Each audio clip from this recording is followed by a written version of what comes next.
So again, when you're developing your high school portfolio, look at your attitude when you're on the field and when you're on practice, and how much what your academics are, and all of those things come into play, as well as being involved in high school in some form of club or something like that. If it comes down to it that they're going to, when you apply to a college, especially if you apply to a school like UCLA last year had 45,000 applications. And if they're comparing two students that are equal in every matter, but one has a couple clubs and some extracurricular things that student's done, that might be the edge that helps get that student into that college. Okay? Who here knows Jonathan Baldwin? Okay? Nobody. He's the wide receiver for University of Pittsburgh. Does he have brothers who act? No, he doesn't. I think it was ESPN interviewed some of the people, some of the teammates on Jonathan's team, and they asked them who has the best work ethic off season, and they said, well, all hands down, it's definitely Jonathan Baldwin. So let's keep our eye on that guy for the next couple of years. He's a sophomore this year.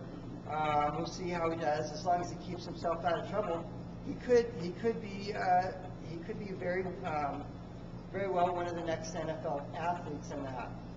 And why is that? Because he's putting in the extra effort. Okay, that's my whole point. Is putting in the extra effort, both in your academics and in your sport. How many of you are readers?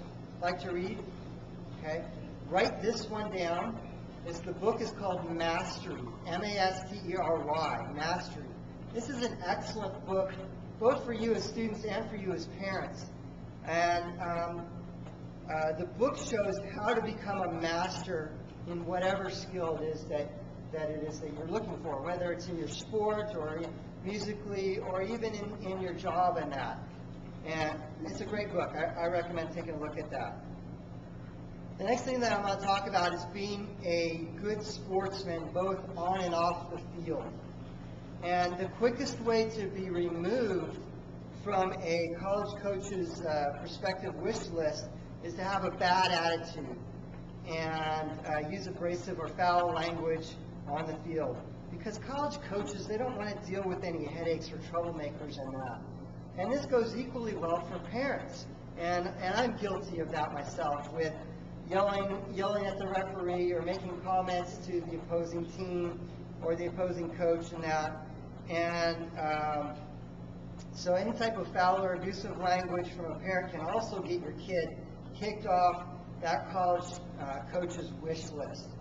So when you're out there, you really have to put your best foot forward so that we don't do anything to taint our student in that. Now, how many of you have video footage of yourself playing your sport? Okay? If you don't have some, get some now. And now here's what not to do.